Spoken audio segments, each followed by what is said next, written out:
Hi guys, I wanted to do a quick video, just kind of mid-session minute. In a client's gym, just getting towards the end of training for today. Been planning to do a video on reverse dieting for a while. More kind of the mental aspect of it rather than the physical process of it, because I know that a lot of people don't particularly believe in the idea behind it of raising calories slowly. How slow depends on your definition of slow, really. But more so the fact that I've said recently I think it's harder than dieting itself. A lot of people ask me why, because it should be fun, you should be off your diet, you should have more freedom, calories are up, macros are up, and all of that, so it sounds amazing. But there's a few physical reasons why it kind of sucks, and a few psychological ones as well. So obviously, physically, again, depending on what or who you follow, what you believe, obviously, someone like Lane Norton says you've got a high possibility of getting a lot of fat back if you bump your calories up too quickly. And there definitely will be that weight rebound. Some people experience it a lot more than others, some people don't. But from a physical standpoint, you actually often feel hungrier when reverse dieting, or even if you don't reverse diet in the typical sense of things, just by bumping your calories up. Potentially, there's that metabolic boost. Also, you're probably going to burn more calories through NEAT. I've noticed myself that I have just had a bit more energy, which has been nice. So I've probably been moving around more. Subconsciously, I've been doing a bit more stuff, burning more calories throughout the day, which has probably meant I've been burning off more of the calories I've eaten. So I'm actually quite hungry. To me, though, most of it relates to psychological factors. Quite a lot of these. So I don't know if I'll get through them all or address them in as much detail as people want. The first one is that you are going to gain weight. So sometimes people do drop more body fat after a diet when they start to reverse because of that increase in NEAT and energy, and probably up your training volume and stuff. But long course, you're going to gain some fat, and mentally it's really, really difficult to cope with that. So it's difficult. You can't maintain low body fat for ages. I thought I was feeling all right. How I'm feeling now, I'm feeling a lot more human, a lot more normal. And people said to me, when you were dieting down, you were a bit of a prick, to be honest. I know that I was a lot more stressed. I'd wake up with horrific water retention some mornings from lack of sleep and from being stressed. My joints started to hurt. Things that didn't or wouldn't usually stress me out were really freaking me out. My heart rate would suddenly shoot up whenever I thought of something that was slightly worrying or scary or on the horizon. I was out of breath during training, more so than I should have been. Just doing a set of curls felt like I'd done an interval session on the Stairmaster. So you can't stay at low body fat all the time, but it's difficult to accept the fact you're going to gain some weight and gain some fat. I know that also I've stopped looking at my sodium intake, so I'm a bit more bloated, a bit more puffy, a bit more watery.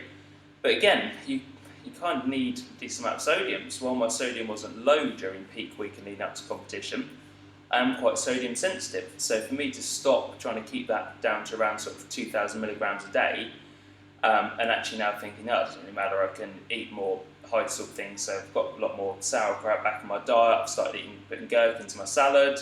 I'm not tracking condiments anymore for their sodium intake. Same thing, I'm putting it back on my oats again, rather than trying to keep it lowish. So yeah, I do retain more water, and I think I look worse all the time, particularly sort of towards the end of the day. Got more food volume in my stomach as well, so I'm a bit bloated. So you have to accept the fact your scale weight's going to go up, and you're going to look worse. You've also got the idea you're still skinny and weak. I mean, I'm very, very conscious at the moment of how I hold myself in the video now, because I think I look horrendous. My arm is tiny. I used to fill out sleeves on this t-shirt. I think it's only a medium. I've actually gone back to wearing small sizes now. So you feel like you're getting fatter, but you still feel skinny as well, which, as egotistical and narcissistic as it sounds, if you're someone who lifts weights, you want to look like you lift weights.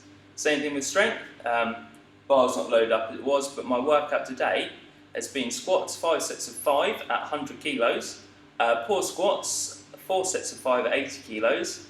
I did deadlifts at 125 kilos. I'm just doing some calves and some pull-throughs. My best lifts were a 160 squat, a 220 odd kilo deadlift, and 125 kilo bench.